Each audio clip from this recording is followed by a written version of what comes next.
இப்பொழுதும் வணக்கம். இன்னைக்கு ஸ்பெஷல் வணக்கம். காரணம்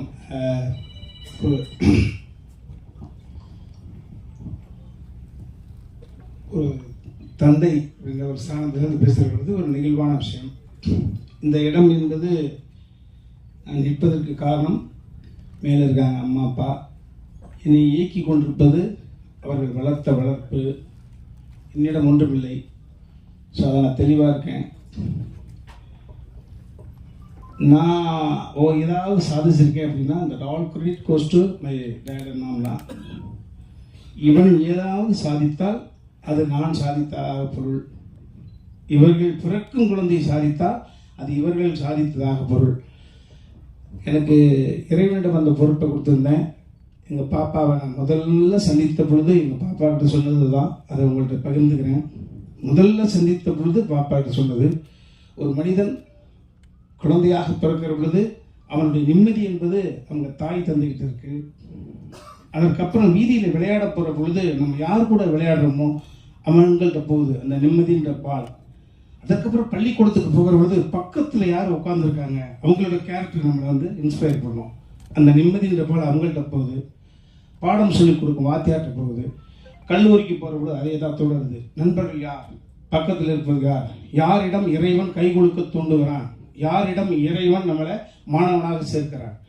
வேலைக்கு போகிற பொழுது நம்மளை விட உயர்ந்த இடத்தில் இருக்கக்கூடிய அதிகாரிகள்கிட்ட போகிறது அந்த நிம்மதி. இப்படி ஒவ்வொரு நிம்மதியாக போகிற பொழுது அதற்கு அப்புறம் பர்சனல் வாழ்க்கை என்று வருகிற பொழுது நமது நிம்மதிங்கிற பால் நம்மளை கரம் பிடிக்க போகக்கூடிய வாழ்க்கையினுடைய துணைக்கிட்ட போயிடுது, நம்ம மனைவி கிட்ட போயிடுது. அதே போல என் மனைவி கிராமத்தில் கல்யாணம் பண்ண எங்கள் பெரியம்மாவோட பேத்தி.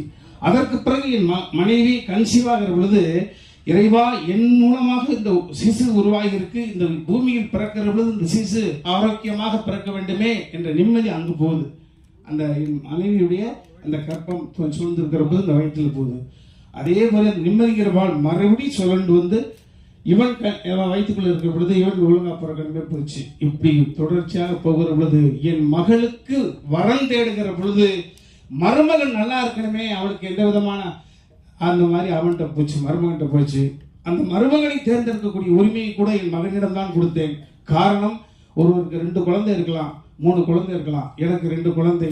எப்பா, எனக்கு மருமகன் அமைவதை விட, உங்க அம்மாவுக்கு மருமகன் அமைவதை விட, உங்க அக்காவுக்கு கணவன் அமைவதை விட உனக்கு மைத்துனும் சரியாக அமைய வேண்டும். நாங்கள் இருக்கும் காலம் வரை எங்களால் இந்த பூமிக்கு படைக்கப்பட்டவர்கள் இடைபுரியாது சந்தோஷமாக இருக்க வேண்டும். ஸோ நீ சொன்னீங்கன்னா மகளை கொடுத்துருவேன். ஸோ அப்படிதான். ஸோ இந்த நிம்மதி என்பது தொடர்ச்சியாக என் மகள் இப்போ இறுதியாக எங்கள் பாப்பாட்ட சொன்னேன், அம்மா இறைவன் நம்மளை அடிக்கடி சந்திக்க வைக்கக்கூடிய சூழலை உருவாக்கி கொடுத்துருக்கான். நிறையா பேச போகிறோம். முதல்ல அப்பா அங்கிளை பார்க்குற பொழுது என்ன சொன்னாங்கன்றது காலம் முழுக்க ஒன்று இருக்கணும்னா அது மாதிரி பாப்பாட்ட சொன்னேன், அம்மா இந்த நிம்மதிங்கிற பால் இப்போ உன் மடிக்கு வந்துக்கிற செல்லம்.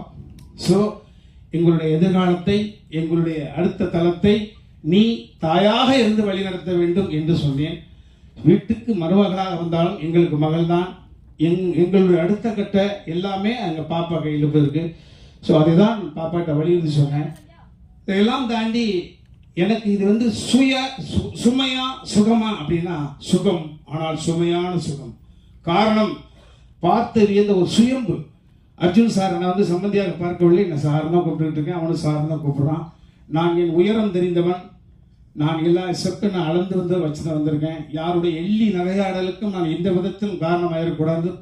பயந்து வாழ்க்கையை தாழ்வு மனப்பான்மையோடவே ஒவ்வொரு நிமிடம் நகர்த்தி கொண்டிருக்கிறவன். உங்களையெல்லாம் பார்க்கிற பொழுது கொஞ்சோண்டு சம்பளம், பெரிய அளவு முரட்டு மாடி பங்களாங்கெல்லாம் கிடையாது. எவ்வளவு சிரிச்ச முகத்தோடு அழைத்த குரலுக்கு ஓடி வர்றீங்களே என்ற பொழுது உங்களை பார்த்து ஒவ்வொரு முறை வியப்பேன். அது மாதிரி இன்னைக்கு அந்த மாதிரி வேந்த சூழல் தான் இருந்துட்டு இருக்கேன்.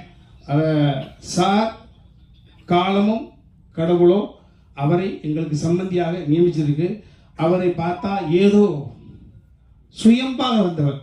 மரியாதைக்குரிய விஜயமுரளி சார் சொல்ல பொழுது படித்த பிள்ளை மட்டும் இல்லை, ஒட்டுமொத்த சினிமாவும் கை விட்டு தனியாக இருக்கிற பொழுது இருக்கிற புது மனைவி அவங்களுடைய நகையெல்லாம் வாங்கி சேவகன் அப்படின்ற ஒரு படத்தை எடுத்து தான் என்று அடையாளப்படுத்திக் கொண்டு சுயம்பாக வந்தவர். நான் ஒரு சுயம்பு என்றால் எனக்கு முன்னோடி சுயம்பு அவர். ஸோ அவரை நான் சம்பந்தியாக பெற்றதில் என் தாய்க்கும் தந்தைக்கும் இறைவனுக்கும் நன்றி சொல்கிறேன். இந்த உறவு நீடிக்கும். நிச்சயமாக சினிமா குடும்பம், கலை குடும்பம், மற்ற எந்த ஒரு சூழ்நிலை எங்க ஒரு ஒரு ஒரு மான் மேய் சென்றால், ஒரு பிள்ளைகள் ஓடி சென்றால் மறுபடியும் வீட்டுக்கு வந்து சேருவதை போல நேற்று வரை நடந்த நிகழ்வுகள் எல்லாரும் முதலமைச்சர் உட்பட அரசியல் பிரபலங்கள், சினிமா பிரபலங்கள் அத்தனை பேருக்கும் உங்கள் மூலமாக அந்த நன்றியை நாங்கள் தெரிவிச்சுக்கிறோம். இரண்டு குடும்பத்தின் சார்பில் ஒரே ஒரு விஷயம், எப்பொழுதும் எங்களிடம் பேசலாம், எதை வேண்டுமானாலும் பேசலாம். ஸோ அந்த உரிமை உங்கள்கிட்ட இருக்கு. எந்த விதத்திலும் இந்த குழந்தைகளுடைய அடுத்த கட்ட நகர்வுகளுக்கு, எங்களது நகர்வுகளுக்கு எப்படி பின்புலமாக இருந்து அடுத்து எங்களை நகர்த்தி கொடுத்தீர்களோ, இந்த குழந்தைகளையும் எதிர்காலத்தையும் உங்களிடம் ஒப்படைக்கிறோம். நீங்கள் உங்கள் வீட்டு பிள்ளைகளாக இருந்து எது வேண்டுமானால் எங்களிடம் சொல்லலாம், உரிமை இருக்கிறது. ஸோ அப்படி உங்களுக்கு அந்த பணிவை மட்டும் வைத்து நான் விடைபெற்றுக் கொள்ள நன்றி.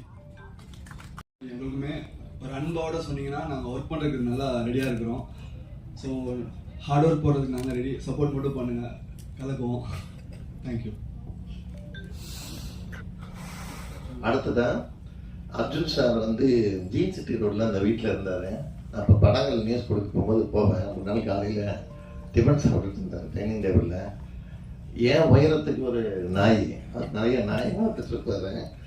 அது என்ன ட்ரைனிங் பண்ணாரோ தெரியல. போன உடனே ஏதோ ஒரு வார்த்தை சொன்னால் கரெக்டாக இங்கே வந்து ஸ்டாப் பண்ணிட்டாரு. நிற்குது என்கிட்ட நாய், கழுத்தை பிடிக்க போகுது. எனக்காக அவர் ரொம்ப கூலாக டிஃபன் சாப்பிட்டுட்டேன்.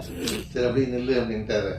ரொம்ப நேரமாக அப்படியாச்சு, வேர்த்து ஊற்றி அப்புறம் கவர்னர் அது இறங்கி போச்சு. அதுக்கப்புறத்துல இருந்து அந்த அளவுக்கு ஜாலியா இருப்பாரு எல்லாரும் கூடயே. அதை சொல்ல வந்தேன் நானு. அடுத்ததாக அவங்க டாக்டர் ஐஸ்வர்யா அர்ஜுன் அவர்களை பேசுறாரு. எல்லாருக்கும் வணக்கம். இன்னைக்கு வந்து அப்பா சொன்ன மாதிரி ரொம்ப புதுசா இருக்கு to see you on this joyous occasion. So நீங்க எல்லாரும் என்னை வந்து சின்ன வயசுல இருந்து பார்த்துருக்கீங்க. ஸோ டெஃபினெட்லி எல்லாரும் எனக்கு ஃபேமிலி மாதிரி தான். அண்ட் இன்னைக்கு ஒரு ஸ்பெஷல் ஒகேஷன்.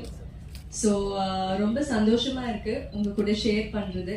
அண்ட் நீங்க வந்து என்னை எல்லா ஒரு ஸ்டேஜ்ல பார்த்துருக்கீங்க. Right from when I was a child, school போகும்போது, காலேஜ் போகும்போது எல்லாமே உங்களுக்கு தெரியும்.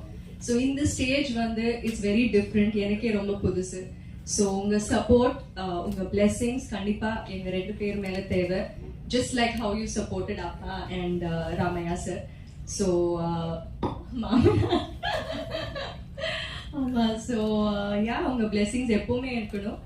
அண்ட் எனக்கு வந்து எங்க வீட்டில் அப்பா அம்மா ரொம்ப ஃப்ரீடம் கொடுத்து, ரொம்ப அந்த எவ்ரி ஆஸ்பெக்ட்ல வந்து எனக்கு ஃப்ரீடம் கொடுத்துருக்காங்க. டு எக்ஸ்பிரஸ் மை வியூஸா இருக்கட்டும், தாட்ஸா இருக்கட்டும், என்னோட ஒப்பீனியன்ஸ் எல்லாத்துக்கும் ஸ்பேஸ் கொடுத்துருக்காங்க. அண்ட் எனக்கு வந்து அப்படியே இன்னொரு ஃபேமிலி கிடைச்சிருக்கு. அண்ட் உமா வந்து he is my best friend. And எல்லா விஷயத்துலையும் he is extremely supportive. So I am very very lucky. And இன்னைக்கு வந்து உங்க எல்லாரையும் மீட் பண்ணது ரொம்ப சந்தோஷமா இருக்கு. உங்க பிளெஸிங்ஸ் டெஃபினெட்லி தேவை. Thank you so much. எங்களுக்குமே ஒரு அன்போட சொன்னீங்கன்னா நாங்கள் ஒர்க் பண்ணுறதுக்கு நல்லா ரெடியாக இருக்கிறோம். ஸோ ஹார்ட் ஒர்க் போடுறதுக்கு நாங்கள் ரெடி, சப்போர்ட் மட்டும் பண்ணுங்கள், கலக்குவோம். தேங்க்யூ.